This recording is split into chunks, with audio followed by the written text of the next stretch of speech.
भारतीय थाली में ये जो गोल सी दिखने वाली चीज है, इसे हम चपाती कहते हैं।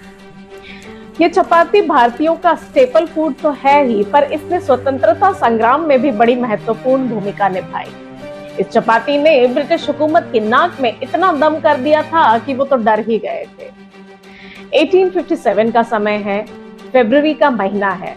अभी फर्स्ट वॉर ऑफ इंडिपेंडेंस में कुछ महीने बाकी हैं, इसे तो मई में शुरू होना है। लेकिन ऐसा क्या है कि मथुरा के मैजिस्ट्रेट मार्क थॉर्नहिल कुछ परेशान से हैं। दरअसल उनकी टेबल पर कोई 4 मुड़ी तुड़ी रोटियां रख गया। कौन लाया, कब लाया, कहां से लाया, क्यों लाया, किसी को इसका कोई पता नहीं। पता है तो बस इतना कि जंगल से एक आदमी आया था और उसने विलेज हेडमैन को ये देते हुए कहा कि 4 और रोटियां बनाओ और उसे आगे के गांव में पहुंचाओ। ये बिल्कुल एक पिरामिड स्कीम की तरह था। इसे देखते हुए मार्क थॉर्नहिल को कुछ क्यूरियोसिटी हुई। उन्होंने सिपॉयज से कहा, पता करो आखिर बात क्या है। और बात जब पता लगी तो उनके पैरों के नीचे से जमीन खिसक गई। ये रोटियां सिर्फ मथुरा में ही नहीं बल्कि पूरे देश में चल रही थी। ग्वालियर, दिल्ली, अवध, रोहिलखंड, सभी जगह। दक्षिण में नर्मदा से लेकर उत्तर में नेपाल तक ये रोटियां रात में ट्रेवल करती थी और इनकी स्पीड 300 किलोमीटर पर नाइट से भी अधिक थी, यानी कि उस समय के ब्रिटिश मेल सिस्टम से तेज। और ये स्पीड ब्रिटिश की नींद हराम करने के लिए काफी थी। इन रोटियों के साथ कभी कभी कमल का फूल और बकरे का मांस भी होता था। ब्रिटिश ने जब इतने रहस्यमयी तरीके से रोटियों को ट्रेवल करते हुए देखा तो उन्हें ऐसा लगा कि उनके खिलाफ कॉन्स्पिरेसी की जा रही है। तब उन्होंने रोटियों को जब्त करके उसके एग्जामिन किया और उन्हें लगा कि उसमें कुछ कोड होंगे, पर ऐसा कुछ भी नहीं था। उन्होंने उन चौकीदारों और नाइट गार्ड्स की पिटाई भी की, लेकिन उनसे भी कुछ पता नहीं लगा। ऐसा लग रहा था जैसे पूरा भारतवर्ष ब्रिटिश के खिलाफ कुछ रहस्यमयी तरीके से कर रहा है। तो क्या ये हरकत महज ब्रिटिश को डराने के लिए थी या फिर कुछ और ही था?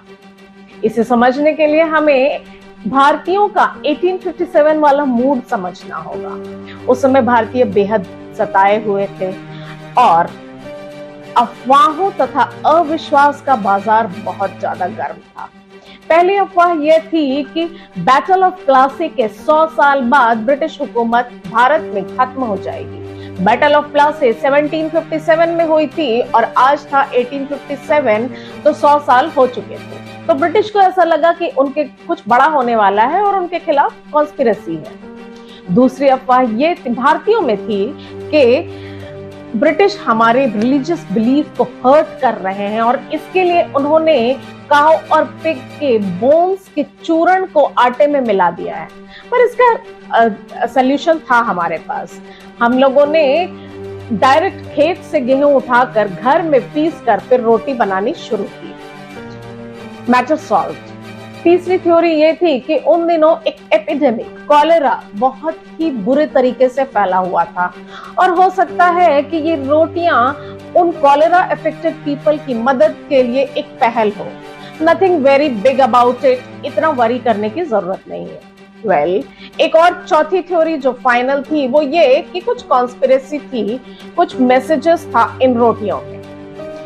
मामला चाहे जो भी हो, ब्रिटिश ने इस पर इतना ध्यान नहीं दिया और वो इंटरेस्टेड भी नहीं थे। उनके लिए बहुत आसान था इस मूवमेंट को एक कॉन्स्पिरेसी नाम देना, क्योंकि इसके जस्ट कुछ महीने बाद, 3 महीने बाद, मई में फर्स्ट वॉर ऑफ इंडिपेंडेंस या सिपाही म्यूटनी शुरू हो चुका था और उसके बाद का सारा हाल आप जानते ही हैं। ईस्ट इंडिया कंपनी भारत से उखड़ चुकी थी और ब्रिटिश हुकूमत की नींव हिल चुकी थी। बहरहाल जो भी हो, पर ये चपातियां औपनिवेशिक ऑब्सेशन बनकर रह गई, या कहिए कि इंडियन हिस्टोरियंस के लिए एक मिस्ट्री बनकर रह गई। उम्मीद है ये चपातियां आज के डेट में अंग्रेजों में वो खौफ पैदा नहीं करती होगी जो उस वक्त इन्होंने किया था। और भी ऐसी ही कहानियों के लिए हमें लाइक, शेयर और कमेंट करें।